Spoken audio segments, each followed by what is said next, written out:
Welcome everyone.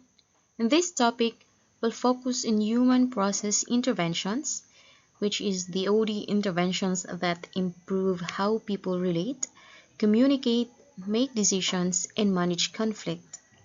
We'll begin by clarifying what human process means and why these interventions are foundational in OD.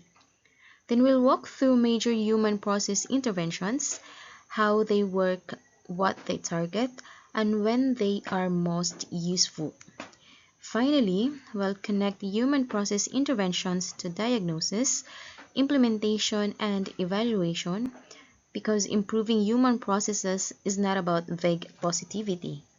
It is about changing patterns that directly affect performance and organizational health. Human process is about how people interact.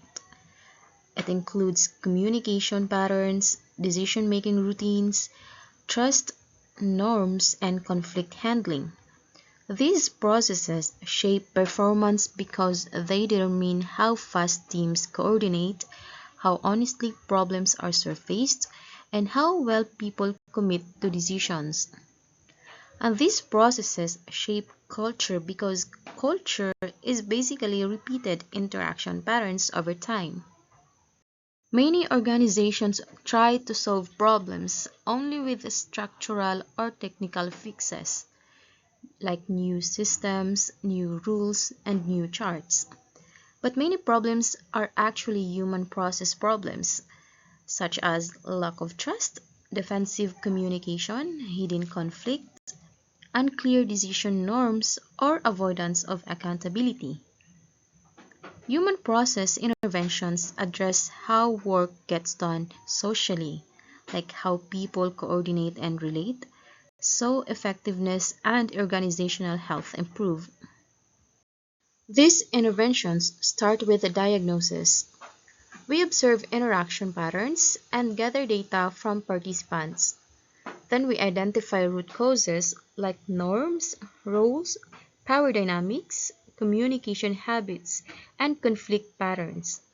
And then we choose interventions that fit, not that one favorite method for everything. A core human process intervention is process consultation. The practitioner helps the group see and improve its processes, like communication, decision making, participation, conflict handling. Also, the practitioner uses inquiry, observation, and feedback. Most importantly, the client owns the problem and solution. The practitioner facilitates learning rather than taking over control. And another classic human process approach is sensitivity training, often associated with T-group learning. It focuses on self-awareness and interpersonal impact. Participants learn how their behavior affects others and build skill in giving and receiving feedback. And because this work can be emotionally intense, it requires strong boundaries and psychological safety. And when conflict blocks performance, OD uses third-party interventions. A neutral facilitator helps parties communicate more clearly and negotiate agreements.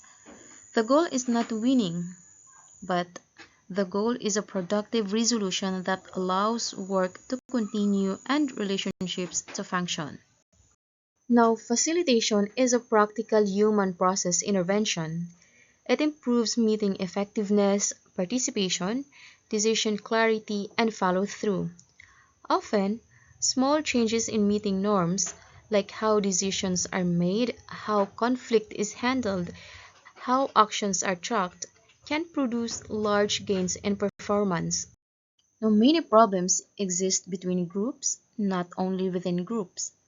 Intergroup interventions are used when departments have conflict, blame each other, or coordinate poorly.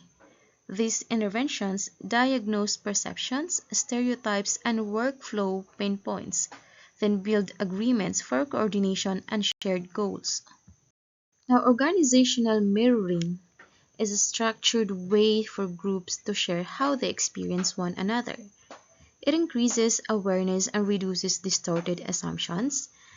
And its purpose is better coordination, because when groups understand their impact on each other, they can redesign how they interact. A confrontation meeting is used when there's a need to surface issues quickly and build shared priorities. People come together to name problems, identify patterns, and agree on action priorities. This requires strong facilitation because if it becomes blame focused, it can damage trust. The intervention must channel honesty into constructive action. So choosing interventions really depends on fit. If the issue is conflict, third-party interventions may be needed. If the issue is poor meeting discipline, facilitation may be enough. But if interdepartmental blame is the issue, intergroup relations work may be needed. We also consider readiness, trust, power dynamics, cultural context, and ethical risk because some interventions require more psychological safety than others.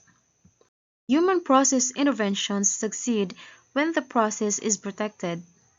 That means clear contracting, ground rules, and psychological safety.